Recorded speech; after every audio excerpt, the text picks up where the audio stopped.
জাহাঙ্গীরনগর বিশ্ববিদ্যালয়ের আবাসিক হলে স্বামী জাহিদ মিয়াকে আটকে রেখে স্ত্রীকে ধর্ষণের ঘটনায় ক্যাম্পাস উত্তল রয়েছে। ঘটনার সঙ্গে জড়িত থাকার অভিযোগে অভিযুক্ত ছাত্রলীগ নেতা মোস্তাফিজুর রহমান, তার সহযোগী হাসান প্রান্ত, সাগর সিদ্দিকী এবং সাব্বির হাসানকে গ্রেপ্তার করেছে পুলিশ। অভিযুক্ত মোস্তাফিজুর রহমান জাহাঙ্গীরনগর বিশ্ববিদ্যালয় ছাত্রলীগের আন্তর্জাতিক বিষয়ক সম্পাদক ছিলেন। এ ঘটনার পর থেকে তাকে দল থেকে বহিষ্কার করা হয়েছে।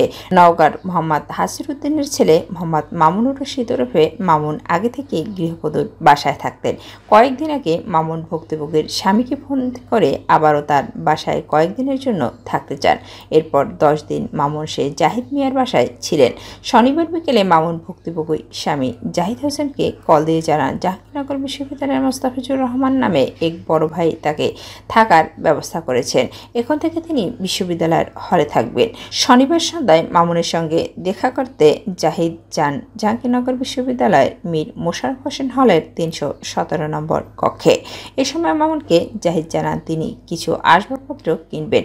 এ সময় মামুন বলেন একটি আসবাবপত্রের দোকানে তার কিছু টাকা পাওনা রয়েছে, কিন্তু দোকানদার টাকা ফেরত দিচ্ছেন না, তাই ওই দোকানদার থেকে কেনাকাটা করলে পাওনা টাকাটা ব্যালেন্স হয়ে যাবে। পরে মামুন ভুক্তভোগীদের বাসায় ফেলে আসা কাপড় আনার জন্য জাহিদকে বলেন তার স্ত্রীকে কল দিতে। ভুক্তভোগী নারী ডেইরি গেটের সামনে আসলে স্বামী তাকে সেখান থেকে নিয়ে মীর মোশাররফ হলের চায়ের দোকানের সামনে আসেন। তখন মোস্তাফিজুর ও মামুন ভুক্তভোগী স্বামীকে মুরাদকে সঙ্গে করে হলে গিয়ে কাপড় রেখে আসতে বলেন।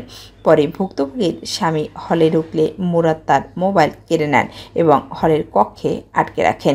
এদিকে ওই নারীর অভিযোগ মামুন তাকে জানান যে তার স্বামী হলের অন্য ফটক জঙ্গলের দিক দিয়ে আসবেন। সেই মোতাবেক সেই পথে গেলে মোস্তাফিজুর রহমান মামুন তাকে হল সংলগ্ন জঙ্গলে প্রায় ঘণ্টাখানেক পর মামুন ও মোস্তাফিজুর হলের কক্ষে এসে ভুক্তভোগী স্বামীকে জানান তার স্ত্রীকে তারা বাসে তুলে দিয়েছেন, তিনি চলে গেছেন। এ সময় মামুন ও মোস্তাফিজুর ভুক্তভোগীর স্বামীকে তার স্ত্রীর মোবাইল ফোনও ফেরত দেন। পরে ভুক্তভোগী হলের চায়ের দোকানের সামনে গিয়ে স্ত্রীকে দেখতে পান এবং জানতে পারেন। এরপর ভুক্তভোগীর স্বামী মোহাম্মদ জাহিদ মিয়া মোস্তাফিজুর রহমান ও মামুনের সঙ্গে এ বিষয়ে কথা বলতে ফের হলে গেলে তারা বিভিন্ন ধরনের ভয়ভীতি হুমকি দামকি দেন। পরে ভুক্তভোগীর স্বামী পুলিশকে জানালে ঘটনাস্থলে গিয়ে পুলিশ তাদেরকে উদ্ধার করে।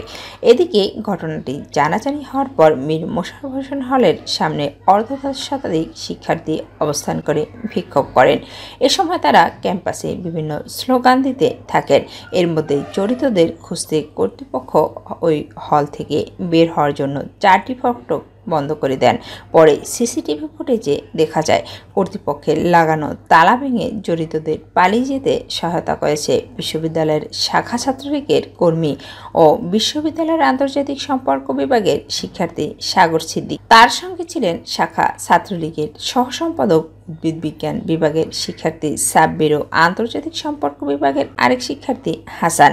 অভিযুক্ত ছাত্রলীগ নেতা মোস্তাফিজুর রহমান সহ 6 জনের সনদ স্থগিত করা হয়েছে।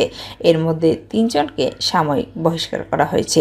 একই সঙ্গে এই ঘটনায় দোষীদের চিহ্নিত করে শাস্তির সুপারিশ করার জন্য 4 সদস্য বিশিষ্ট তদন্ত কমিটি গঠন করা হয়েছে। তদন্ত কমিটিকে আগামী 15 কার্যদিবসের মধ্যে সুপারিশ সহ প্রতিবেদন দাখিল করতে বলা হয়েছে।